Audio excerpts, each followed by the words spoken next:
So with all the craziness going on, and look, we've got a house that's on fire. It's hard to focus on anything else, but the reality is we still have to focus on how do we move our economy forward and make it to where it works for average, everyday working people. And look, as I've said, we've got a Republican Party hell-bent on chaos. A shutdown is not too long down the road. No functional House to head that off. We got lots of problems. And a big part of that is, we've got an economy that seems rigged against average, everyday working people. That's why I've asked our good friend Kat Hadley to come talk with us. She's the director of the Great Economy Project. AmericanAgenda.com is their website. They're out there doing the education work of getting people to understand there is a possible better way. There are other alternatives. This isn't the only alternative. We can do better. Kat, thanks for taking time for us. Thanks so much for having me. I'm excited to be here again. So where are we? What are we doing? What's the good news so far? I know you're out in Wisconsin. You're out in North Carolina. You're coming to Pennsylvania. What's going on? So we have a lot going on. We just wrapped our education portion in Wisconsin, and out of our cohort, over 98% of people decided to stay and work on advocacy.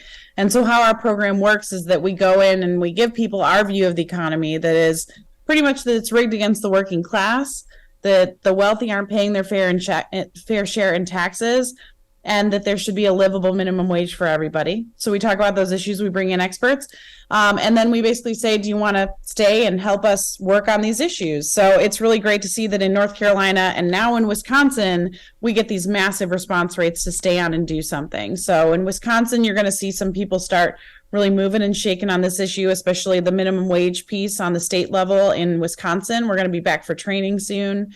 And in North Carolina, that's looking like people, testifying in front of the House and the North Carolina House about different things. And they're at different fairs, just talking to their fellow citizens about these issues and trying to make a difference. And then on November 1st, we're going to be launching in Pennsylvania. We'll be in Mount Pleasant. So anyone's welcome to come out. It's totally free. You get free dinner. You get to learn about stuff. We have door prizes. It's real fun. So come out if you can. No, that would be great.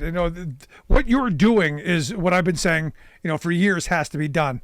Activating, educating, engaging voters, getting people, to take ownership. Democracy, they say, is participatory. This is how you participate. Yeah, absolutely. And I think for a lot of these people, because we go to smaller towns, we specifically target around 5,000 person towns, because the idea is if one person knows, 20 other people know. If you're a small town person, you might know that very well.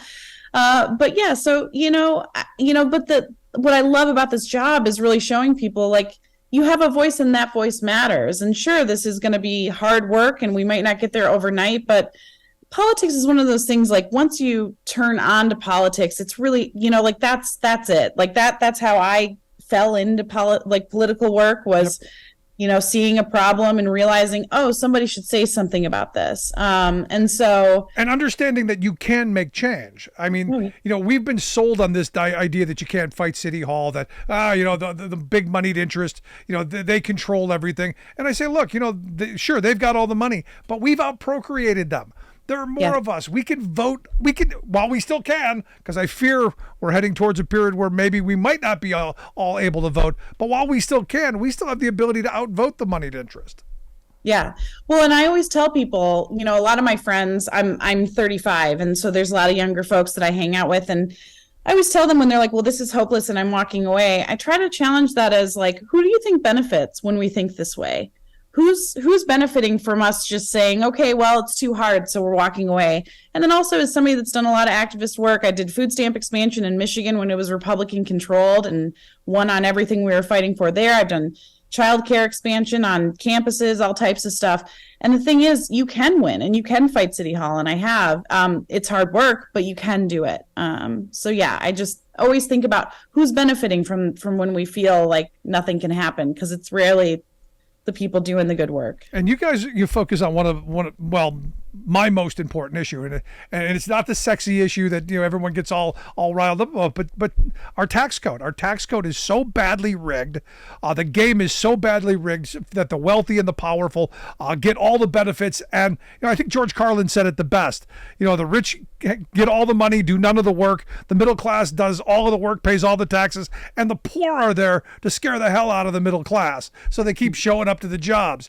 That pretty much sums up our economy.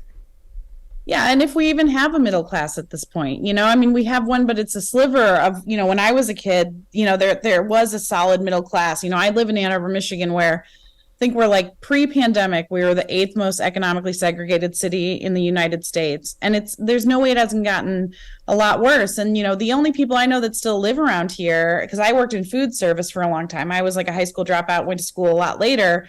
But like the only people I know are people that maybe got a house, something like that, and I think it's sad because it impacts our cities and our worlds and our communities. But the other thing too there is that this economy is not working for anyone. And once you really break into that tax code, it's sickening how rigged it is. And just America deserves a lot better. And so that's really what we're trying to tell people is I think in America, there's a big onus on personal responsibility. So you may feel like the system is rigged, but you feel like at some point I made this mistake and now I'm in this financial situation. But the reality is, I meet people say like, well, maybe I want to be a millionaire someday. And I just, I tell them, I'm like, the way our economy is headed, I'm not going to lie to you, that probably will never happen for you. It won't happen for me either. But, we have to fix this system because it ties into all of our other stuff. If we have the wealthy paying their fair share, what will the world look like? And one thing we try to challenge people on when we talk about a living wage, because people get, have ideas, and there's been a lot of propaganda around minimum wage. One thing I ask people is like, what if, Richland Center had a $20 minimum wage? What would that look like for your community? And people start thinking about not just who's impacted, but the whole city. Like, what does that look like? Because that means more small business. That means better everything. All of our systems are being paid into.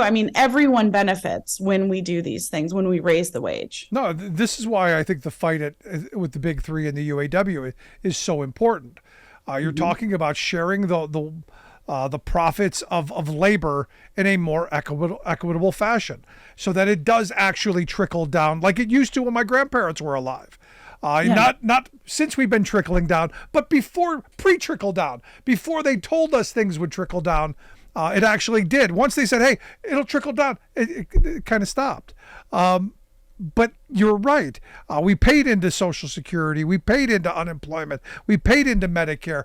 The more people earned, the more taxes they paid to the local government so that you got more services. The machinery was working better when people had higher wages and were able to pay higher taxes. And that is not a bad thing. No. And I think, it's like, imagine what our communities can be when people can afford to do things. And I will say, I'm a library board, proud elected Ann Arbor Library Board trustee in Ann Arbor, Michigan.